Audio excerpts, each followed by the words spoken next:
Usai menyampaikan orasi secara bergantian, perwakilan mahasiswa akhirnya diterima oleh pihak DPR RI. Sejumlah mahasiswa ini memasuki kawasan gedung DPR dengan pengawalan petugas keamanan. Para mahasiswa ditemui oleh Wakil Ketua DPR Sufmi Dasko Ahmad, Ketua Komisi 3 DPR RI Habibur Rahman, Ketua MKD DPR RI Nazarudin Dekgam, Wakil Ketua DPR RI Saan Mustafa, dan anggota DPR RI Muhammad Rano Al-Falah. Yang pada intinya mereka menyampaikan aspirasi untuk diteruskan kepada pihak pemerintah, menyampaikan aspirasi kepada DPR dalam hal tugas pengawasan DPR. Tadi kami telah melakukan komunikasi, berinteraksi dengan sangat baik. Dan karena memang kemudian waktu yang membatasi, sehingga kemudian kami akan ke depan lebih banyak berkomunikasi dengan teman-teman dari adik-adik dari Pertama kami kita sampaikan bahwasanya menjaga stabilitas ekonomi, baik itu dari kebijakan fiskal atau moneternya, serta kestabilan harga bahan pokok dan juga BBM itu yang menjadi concern utama kami. Tadi kita sampaikan dan disampaikan beberapa komitmen dari pihak eksekutif tadi ditelepon langsung oleh jajaran pimpinan Dewan yang harapannya bisa kita tunggu janjinya beberapa waktu ke depan untuk bisa kita soal tadi tuntutan pertama apa BBM, terutama kenaikan Pertamax, terus juga terkait dengan soal BBM bersubsidi yang langka. Tadi Pak Dasko sudah juga komunikasi dengan Menteri SDM, didengar langsung juga dengan teman-teman dari mahasiswa, dan Menteri SDM berjanji akan memenuhi kebutuhan BBM subsidi yang langka hasil temuan dari rekan-rekan mahasiswa itu dalam waktu yang singkat. Kita ke informasi lain, diperiksa 9 jam oleh Jampitsus, Wakil Kepala BGN Sony Sonjaya memilih bungkam saat digiring ke mobil tahanan kejaksaan. Selain itu, Kejagung telah menetapkan 1 tersangka baru kasus dugaan korupsi tata kelola MBG yang merupakan pihak swasta.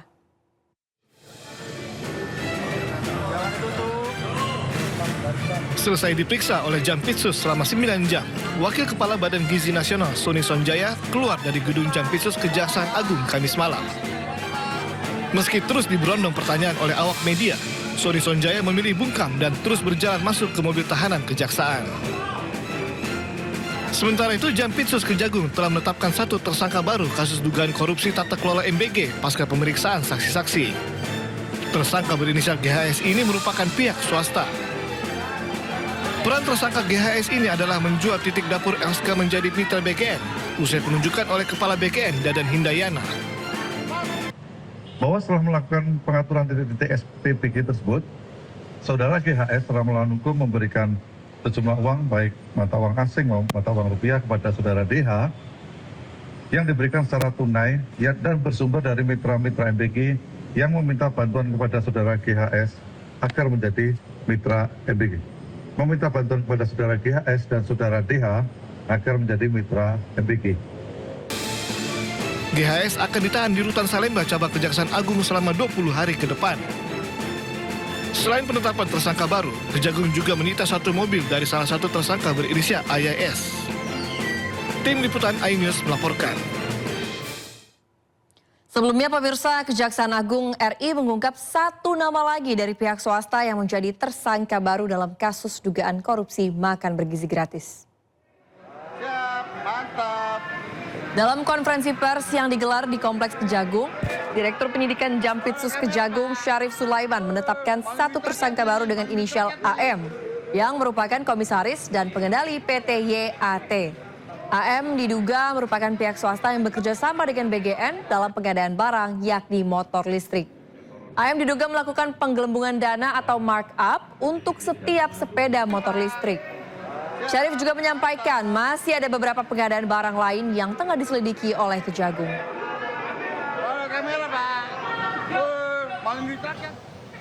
Dengan kasus posisi sebagai berikut. Bahwa pada awal tahun 2025, Saudara AM selaku komisaris dan pengendali PT YAT yang bergerak di bidang pengadaan barang dan logistik melakukan pertemuan dengan saudara LP yang menjabat selaku wakil kepala PGN dengan tujuan melakukan presentasi profil perusahaan dalam rangka mengerjakan proyek-proyek pengadaan barang di BGN. Selanjutnya setelah pertemuan tersebut, saudara M mendapatkan informasi mengenai pengadaan sepeda motor listrik di BGN.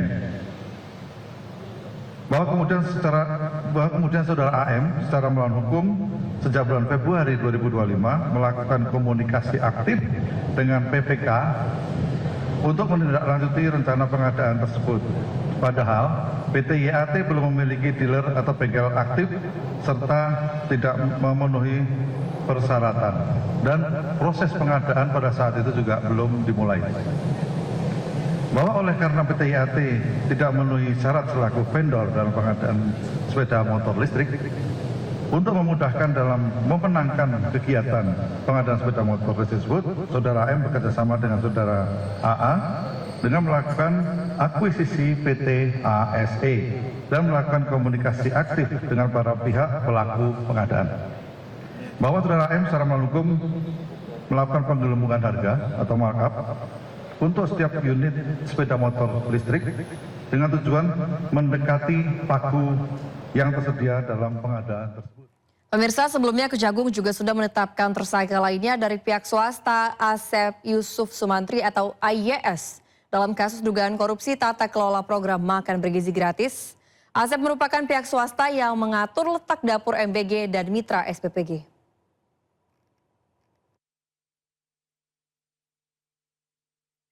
Kejaksaan Agung menetapkan tersangka baru dalam kasus dugaan korupsi tata kelola program makan bergizi gratis. Tersangka baru tersebut Asep Yusuf Sumantri atau AYS selaku pihak swasta. Asep merupakan pihak swasta yang diduga diminta Sony selaku wakil kepala Badan Gizi Nasional mencari mitra dalam rangka pelaksanaan MBG. Sony diduga memberi akses kepada Asep untuk melakukan intervensi kepada tim verifikator mitra MBG. Sehingga Sony mengetahui titik dapur yang kosong dan membatalkan status calon SPPG yang semula telah disetujui di portal mitra MBG. Asep diduga memberikan sejumlah uang kepada Sony. Bahwa setelah melakukan pengaturan titik SPPG tersebut, saudara AYS secara melawan hukum memberikan sejumlah uang kepada tersangka SS. Bahwa tersangka melanggar pasal 12 huruf A, huruf B, Undang-Undang Tipikor dan pasal 605 ayat 2, pasal 606 tentang KUHP. Dan terhadap tersangka saat ini dilakukan penahanan selama 20 hari ke depan di Rutan Salemba, Cabang Kejaksaan Negeri Jakarta Selatan. Sebelumnya, Kejagung telah menetapkan 3 orang sebagai tersangka kasus dugaan korupsi tata kelola MBG. Di antaranya adalah mantan Kepala BGN Dadan Hindayana, mantan Wakil Kepala BGN Sony Sonjaya, dan mantan Wakil Kepala BGN Ludwig Pusung.